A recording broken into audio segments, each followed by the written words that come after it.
All right, so we're swinging. We're swinging right now, and I wanted to. Wow, it's gonna squeak, isn't it? The whole time. I wanted to do like this kind of like walk with me series or part of the playlist, where it's not just me like staring into a camera. It's a little bit more kinetic, based on a lot of my walks. I've been sneezing the whole time, so I'm probably gonna sneeze during this video. But essentially, what I've been looking at and thinking about a lot is kind of like every single time that I come up with something or a way to use voice and AI together to make either like a business experience or an employee experience or even a consumer experience a little bit better, I'm like, oh, I probably won't be able to come up with like any other concept. And then I end up coming up with something. And so recently I did what I will call a vibe sprint, I guess, if you want to say. I never really thought of myself as a vibe coder because a lot of people try to one-shot too many things, and in reality building products is way more complicated than that. It requires a lot of user research, a lot of customer discovery. You got to plan out business models, and I feel like people right now are sometimes just jumping back and forth. Like I just saw someone just say, oh, Lovable 2.0 is like buggy, like I'm going back to Bolt again. And it's like, you just need to just stay still. Just wait for the people to build out the products and the way that you think. I don't think you can vibe code yourself to a successful company. You might be able to vibe code yourself to a viral and profitable product, but when it comes to like building like fundamentals and marketing and brand strategy and operations and finance and all these things that come into play when you start, I'm not gonna say play with the big leagues, but when you're trying to actually like do something bigger than just you in an apartment or you in a house or you in a back room, when you're really trying to hire employees and do job creation and be a staple in your community or your city or whatever, and support, sponsor blood drives and walks for cancer. Like if you're trying to like do like kind of do more of the big boy stuff, like a lot of the stuff I'm seeing is just not it. It's just not. I'm not sure if most people I'm seeing on Twitter or Reddit or wherever are young, and so they don't have enough like life experience to focus on building out like a company and knowing the ropes of what it takes. But I guess I'm a little bit older, and so I kind of have a pretty clear idea of some of the things that I would use AI for, and especially AI when combined with voice. And so I think that I'm doing that a little bit more. I think that I'm, some of the tools that, it's about to start raining. Is it raining? I feel like it's raining. Okay, so I'm gonna make this quicker. I feel like some of the things that I'm playing with are fun, but also helpful. But also, you can't just jump ship from what is essentially a layer 2 on top, or an application layer on top of, I'm thinking of crypto, an application layer on top of foundational models. You gotta let them cook. Also, because you're jumping back and forth, you're not developing expertise in how to leverage that model to its fullest, or the application layer to its fullest.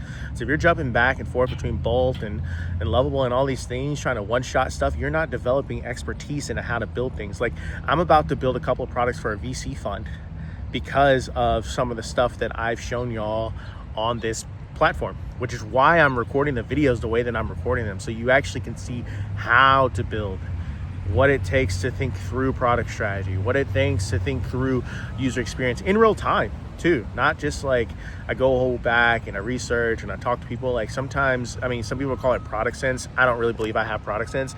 I think I have just like some guesses that sometimes are right and a lot of times are wrong.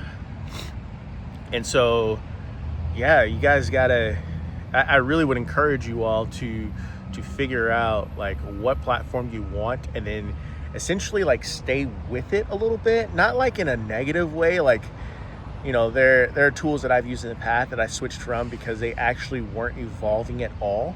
But like Lovable, like I'm about to try Replit because it does back end and front end, not for the agent, which I will happily use, but because I'm very happy with what Bolt has. But right now I'm trying to figure out like how to combine front end and back end so that when I pull in LLMs, right now it's with how Bolt is created, it's mostly front end work with its depth. It also has back end, but mostly it's front end. And so to get the depth that I need for the complexity of the products that I'm trying to build, I actually need a back end. So I've been using GitHub combined with Claude just found out that Claude has an integration with GitHub, which is great. I've been using a lot of like OpenAI stuff. I'm about to dig into Claude Code, but then I just found out that about Replit being able to do both. It can do front end and back end and deployment. So I'm gonna try that soon, not because I'm not into Bolt. I really love Bolt. It'll probably do all of my front end from here on out, but I'll probably do my front end in Bolt, then move that code base, like export it as a zip file, maybe use Unravel, and then push that back into Replit, and then kind of build from that standpoint.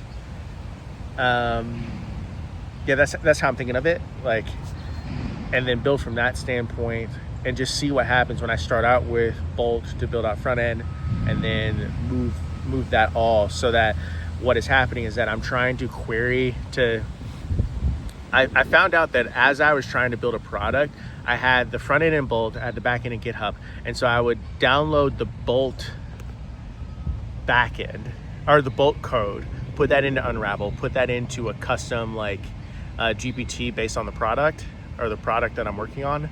And the ChatGPT would lose sight of the back end because there wasn't an easy way other than going to GitHub and then taking that code and then putting that in Unravel, because it exports as a zip file, putting that in Unravel and then uploading that as well. But over time, these things become very kinetic. You tell Bolt to do one thing, it changes 3.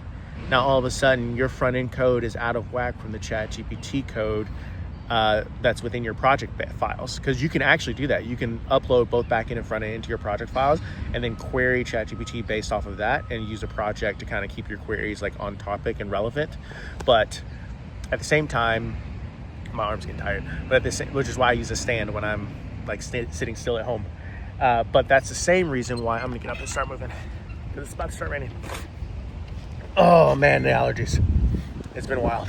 I basically went on a walk from a park all the way to downtown. I'm in Nashville, and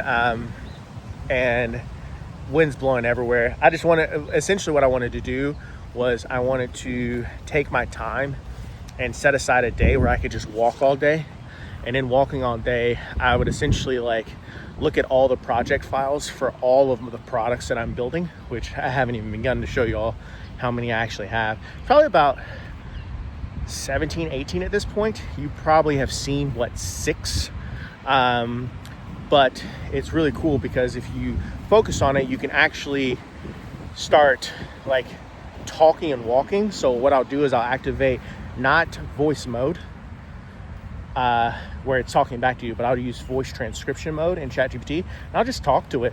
Just tell it everything I'm thinking. Put in the project file, tell it everything I'm thinking.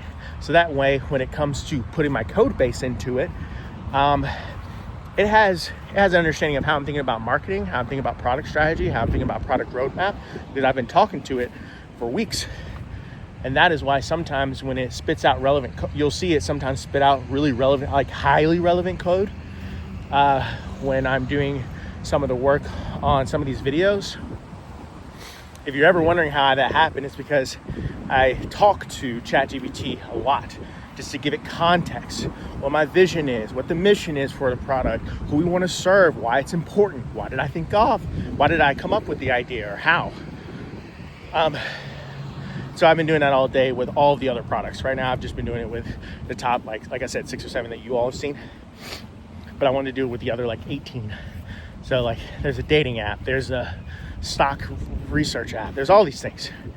But getting back to the point, I really wish that you all will take my advice and just try to sit still long enough to really become an expert in the products that you're using to build other products, because things change rapidly.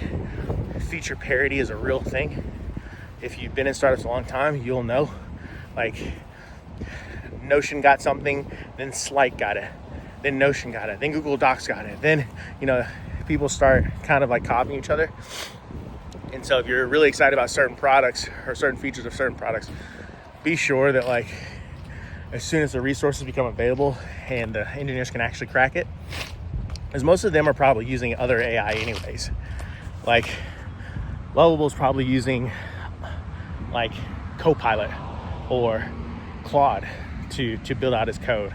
And so you have all these different people using similar things, but they become really expert in the things that they're building with.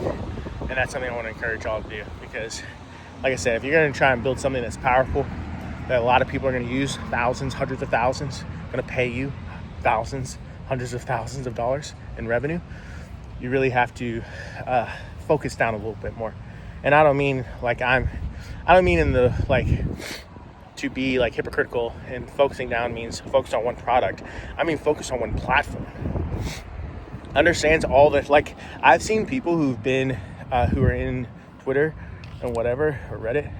I've seen people who've used these platforms just as long as I have, if not more, that don't know it as well because they keep jumping from platform to platform.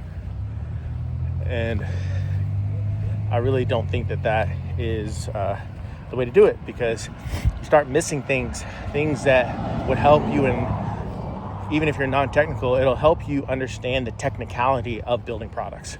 And I think that's really important, especially if you like go to hire someone as your product scale. So, yep, that's all.